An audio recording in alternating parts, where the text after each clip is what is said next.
अस्सलाम वालेकुम दोस्तों, मैं हूं नासर खान। आप देख रहे हैं उर्दू वन न्यूज। दोस्तों, आज की इस वीडियो में हम बात करेंगे पाकिस्तान से ताल्लुक रखने वाली मशहूर अदाकारा खानी यानी सना जावेद के बारे में। दोस्तों, इससे पहले अगर आपने हमारे चैनल को सब्सक्राइब नहीं किया है तो बराए मेहरबानी आप हमारे इस चैनल को सब्सक्राइब कीजिए और बेल आइकन पर भी प्रेस कीजिए ताकि नई वीडियोस आप तक पहुंचती रहे। तो चलिए दोस्तों शुरू करते हैं। दोस्तों, खानी का असल नाम सना जावेद और जावेद उनके वालिद का नाम है। दोस्तों, सना का डेट ऑफ बर्थ अननोन है, यानी उसकी तारीख पैदाइश अभी नामालूम है। विकिपीडिया में उनका डेट ऑफ बर्थ यानी तारीख पैदाइश 1983 लिखा गया है, लेकिन सना ने खुद ही एक लेव चैट के दौरान ये बात झूठ साबित कर दी कि ये और पैक है। दोस्तों, पाकिस्तान की ये खूबसूरत अदाकारा सऊदी अरब के शहर जदा में पैदा हुई। इब्तिदाई तालीम यानी प्राइमरी एजुकेशन जदा में ही हासिल की। दोस्तों, सऊदी में चंद साल गुजरने के बाद सना खानदान समेत कराची शिफ्ट हुई। उसकी कराची मुंतकिली के बाद उन्होंने कराची ही में एक यूनिवर्सिटी से मास्टर की डिग्री हासिल की। दोस्तों, सना ने अपने एक्टिंग करियर का आगाज मॉडलिंग से किया।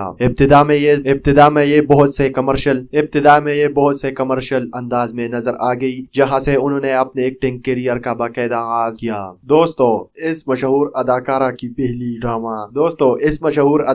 पहली ड्रामे का नाम मेरा पहला प्यार है। यह ड्रामा एयरवाइड डिजिटल पर नशर हुआ था और उस ड्रामे ने आते ही पाकिस्तानियों के दिल जीत लिए और सना यानी खानी के फैंस पूरे पाकिस्तान में फैल गए। यह ड्रामा लोगों को काफी पसंद आया और सना को और भी बहुत से डायरेक्टर्स की तरफ से ऑफर मिले और उसके बाद जी दोस्तों, इस मशहूर अदाकारा की और भी बहुत से ड्रामे रिलीज होने शुरू हुए, जिसमें बहुत से ड्रामे शामिल है, लेकिन उनके मशहूर ड्रामों के नाम ये है: मीनू का सूरा, शहरजाद, जरा याद कर, मना का घराना वगैरह वगैरह काबिल जिक्र है। अब उनका एक मशहूर ड्रामा खानी नशर हो रहा है। जी दोस्तों, ये थी एक डॉक्यूमेंट्री जो हम आपके सामने रखकर बयान कर रहे थे और ऐसी वीडियोस के लिए प्लीज हमारे चैनल को सब्सक्राइब कीजिए। Thanks for watching. Allah forum.